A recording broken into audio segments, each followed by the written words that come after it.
Where are you from and what's your name? I'm from Pune and my name is Ojas Pathak and I'm studying in DSK school in Pune. Okay, so what's your experiment about?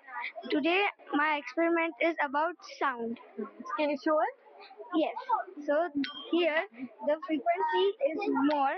Why? Because here the particles of the sound are at a much more distance. So that is why the particles take more time to reach to the other particles to finally bounce off to our ears. So the frequency is more here. In the case of liquids, the particles are more closer than the gas particles. So that is why the particles take lesser time to bounce from one another, creating low frequency. In the solids part, the frequency is much more lower because particles in solids carry are much more denser than all the two parts. Okay.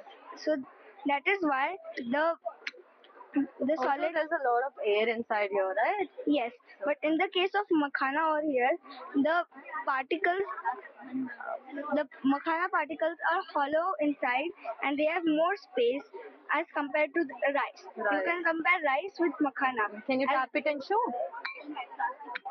Yeah. As the rice This creates, gives a louder noise. this creates a higher frequency because as there is no weight, as there is no much more weight to create a low pitch sound, so that is why it's a light pitch sound. That's it? Yes. Thank you. Welcome. Done.